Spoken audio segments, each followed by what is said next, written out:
The envelope arrives on a Thursday. No return address. Inside, a single playing card, the ace of spades, and the phone number written in blue ink. You are 19 years old. You live in a 2-room apartment in Yekaterinburg with your mother and your younger brother. Your father left when you were 11. You work night shifts at a petrol station for 800 rubles a day. Every night between 2 and 4 a.m., the same 3 drunks buy the same cheap cigarettes, and you give them their change and watch them walk back into the dark. You call the number on a Friday morning. A man answers. He knows your name. He knows where you work. He says, "We have been watching you." He says, "You are smart and you are hungry, and those 2 things together are rare. Come to this address on Sunday. Come alone. Tell no one." You go. You are 19 years old.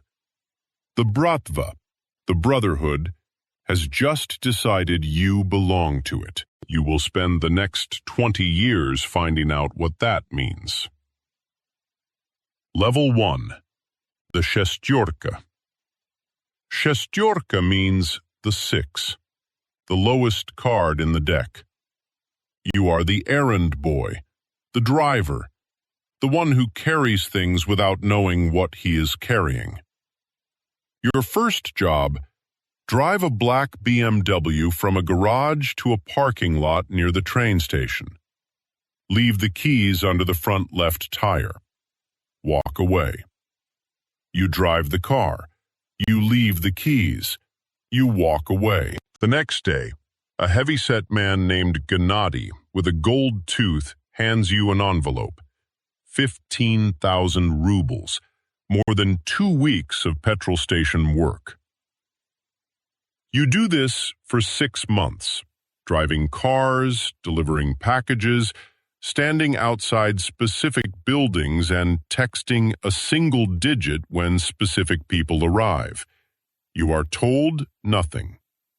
You understand everything. The rule of this level is patience. You are being watched. Every job completed cleanly is a vote in your favor. Every question asked is a vote against. You ask no questions. Gennady begins to nod at you differently, not warmly, approvingly. In the Bratva, this is worth more than warmth. You tell your mother you found work in logistics. She is relieved. She does not ask what kind. Level 2, the Boyets. You are 22, promoted to Boyets, soldier. This is the first real rank. This is where the Bratva gives you its actual work. The actual work is violence, not random violence. Structured, purposeful violence. The Bratva does not hurt people for pleasure. It hurts people to communicate information that words cannot convey as efficiently. Your first collection. A restaurant owner in the Leninsky district. 4 months late. 180,000 rubles. You go with a man named Volkov, who is 31 and has a calm so total it initially reads as stupidity, and then reveals itself as something else entirely. On the drive, Volkov tells you, "We are not here to hurt him. We are here to make him understand the math. Only hurt him if the math lesson fails." The owner understands the math. You leave with the money. Driving back, Volkov says, "Good. You didn't enjoy it." You say, "How do you know?" He says, "The ones who enjoy it are problems. The ones who are sick afterward are weak. You were neither. That is what we need." You are 22.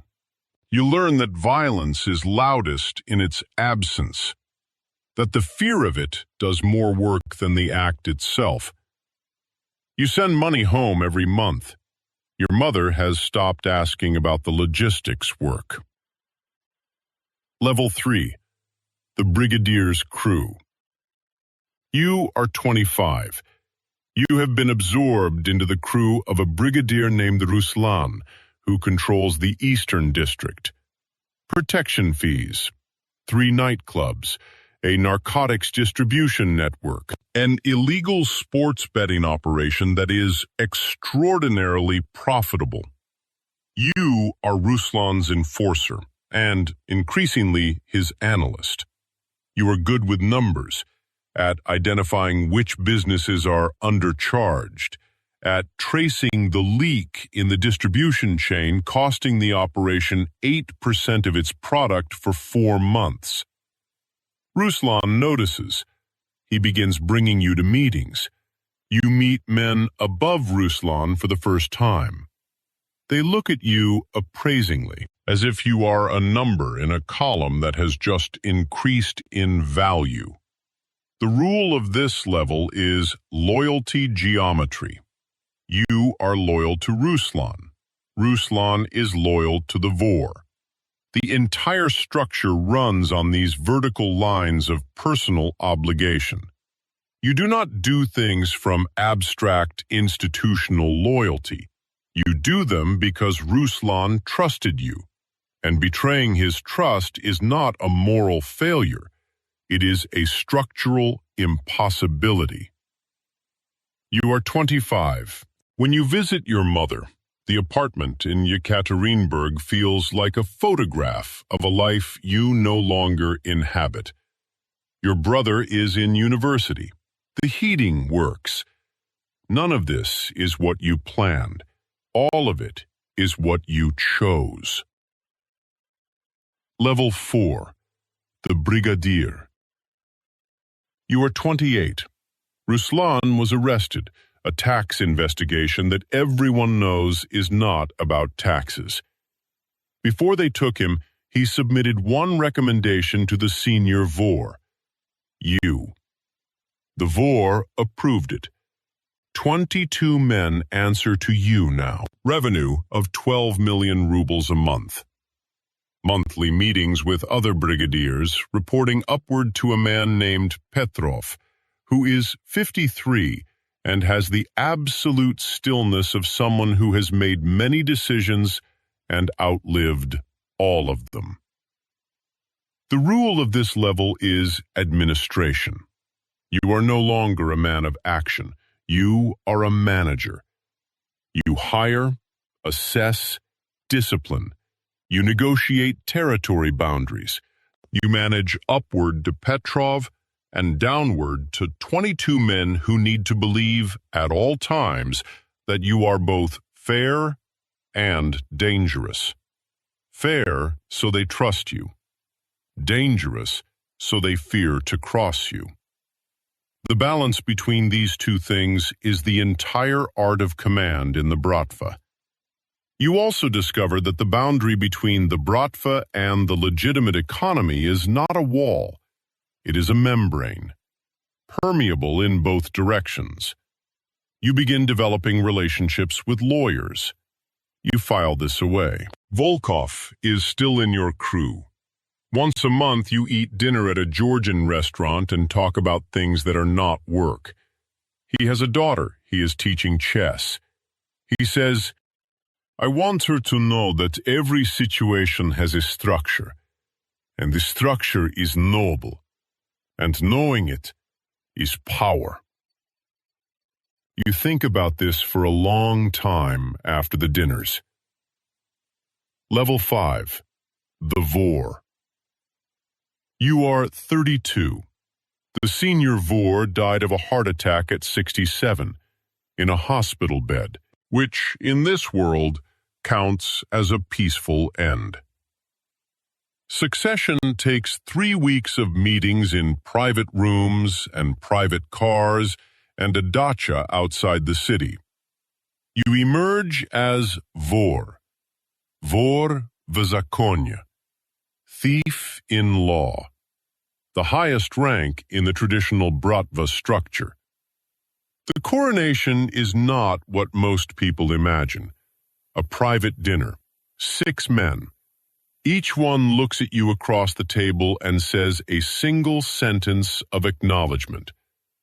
Then dinner is served, and the conversation moves to business. And you understand that authority in the Bratva is not granted. It is recognized. And recognition is demonstrated not through ceremony, but through the subsequent behavior of the men in the room. The rule of this level is invisibility. The vor does not appear in public, does not speak to journalists, does not drive flashy cars. The vor is a rumor, a structure, a pressure in the room. You begin to understand that the safest position in any hierarchy is the one that cannot be clearly seen. The organization generates 80 million rubles a month. You visit your mother on her birthday. She has a new apartment. You arranged it through an intermediary 3 years ago. She thinks it was a housing program. You let her think this. You sit in her kitchen, drink her tea, and listen to her talk about her neighbor's dog and the park in winter. You are 32 years old. You drink your tea. You ask about the dog. Level 6. The expansion. You are 36. The Bratva has been moving west for a decade, and you are part of that movement. Banking relationships in Cyprus and Latvia, real estate in London and Berlin and Vienna, legitimate businesses in Germany registered to Russians whose prosperity connects, at varying degrees of distance, to structures you control. You travel. Vienna, Berlin, Nicosia. You meet financial facilitators, lawyers, accountants, private bankers in jurisdictions that ask the right amount of nothing. You move money through property transactions, through trade invoicing, through private banking relationships that the European financial system has spent 30 years pretending not to understand. There is a property lawyer in Vienna named Marta. She is 41. She knows exactly what she is facilitating. She is very well paid for it. At dinner, after a closing, she asks, "Do you ever think about where it ends?" You say, "Every structure ends eventually." She says, "That is not what I asked." You look at her. She is the most direct person you have spoken to in years. In the Bratva, directness is aggression. From her, it is simply precision. You refill her wine. She does not ask again. Your personal legitimate holdings, 8 million euros. You are a wealthy European businessman with a complicated history in logistics. You look out the window at the Vienna street. You think about where it ends. Level 7. The target. You are 39. A sealed indictment. Tax evasion, organized crime membership, simultaneously accurate and selective, the way Russian prosecutions always are. True enough to stick, chosen carefully enough to serve multiple purposes. You have 3 options: stay and negotiate, expensive, uncertain; cooperate, which in the Russian context means something very specific and very dangerous; or move. You leave Russia on a Tuesday morning on a legitimate passport on a commercial flight to Frankfurt. No large cash withdrawals, no unusual asset movements, no canceled appointments. You simply take a flight you were already scheduled to take and do not book the return. At the Frankfurt gate, you call your mother. You tell her you will be traveling for a while. Work. You will call every Sunday. She says, "You are safe?" You say, "Yes, I am safe." This is the last lie you tell her. After this, when you speak, you simply leave things out. You have always believed there is a difference between lying and omitting. Standing at this gate, you are no longer certain the difference is real. Level 8. The Exile. You are 42. Vienna. 3 years. The exile's life is structured. You wake at 7. Exercise. Breakfast at the same cafe. You manage your legitimate business interests, the property portfolio, a consulting firm that does actual consulting, a minority stake in a logistics company that has become genuinely profitable on its own merits. You are no longer running an organization. A successor was established. The structure holds. Through channels of complete plausible deniability, you receive a monthly sum representing your residual interest. You do not ask how it is earned. You have not asked questions like this since you were 19. Marta is in your life now, not as a lawyer, as a person. She knows enough to understand what she does not know. She has made a conscious decision to be with you anyway.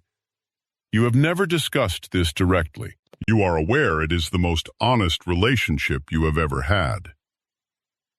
One Sunday morning she asks whether you regret it. You say, "Which part?" She says, "Any of it." You think about the petrol station, the fluorescent lights, the 3 drunks, the envelope on a Thursday, and the phone number in blue ink. You say, "I regret the parts where I had a choice and made the wrong one. The early parts, I am not certain I had choices that looked like choices." She says, "What would right have looked like?" You say, "I don't know if I can see it from here." She nods. She goes back to her book. Level 9. The Decision. You are 45. Europol has opened a file. A joint investigation unit, German, Austrian, Italian, has surfaced 3 entities connected to your property portfolio. The documentation is correct. The origin of the capital, traced far enough, is not. You sit at the table with Marta the evening your lawyer calls. She makes dinner. You eat. You wash the dishes side by side. Afterward, you say, "I need to tell you everything, not the version I have been constructing." She says, "I know. I have been waiting. 3 evenings." She listens. Precise questions. No horror. The controlled attention of someone integrating information they expected and did not want confirmed. When you finish, she says, "What do you want?" You say, "I want it to end. I don't know how to end it cleanly." She says, "I know a lawyer in Berlin. He has done this before." Not for people like you, for people adjacent. It is not simple, but it is possible. You look at her. She is 52. She is the reason you arrived at the moment of wanting things to be different. Not because you needed permission, because without her, you would not have found the desire. You call the lawyer in Berlin. Level 10. The Other Side. You are 48. Tuesday morning. A cafe in Vienna. The cooperation agreement took 2 years. You gave the investigation unit a complete account. The property vehicles, the banking channels, the European facilitators. You named names you had protected for 15 years.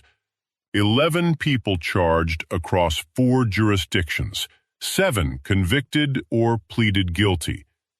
In exchange, immunity in Austria, Germany, and Italy, an asset settlement, 4.2 million euros surrendered, the remainder retained under monitored compliance. Your name does not appear in the press coverage. This was a condition you negotiated carefully, not for yourself, for your mother. You are 48. You run a legitimate consulting firm. You own commercial real estate in Vienna and Frankfurt. You pay taxes. You attend building meetings about parking and facade renovation. You are, in these contexts, entirely ordinary. A middle-aged Eastern European businessman who has lived here for 9 years. Marta is at the table. She has a coffee. You have an espresso. She is reading a newspaper. Outside, the Vienna street is doing what it has always done, going about its permanent, indifferent business. Your phone buzzes. Your brother from St. Petersburg. His daughter, 7 years old, calls you Uncle Sasha, has lost her first tooth. He is sending a photograph. A 7-year-old with a gap in her smile, holding the tooth up with enormous pride. You show it to Marta. She smiles. That evening you call your mother. She is 71. She is well. She tells you about the park, the neighbor's dog, her television program. She asks when you are coming to visit. You say, soon.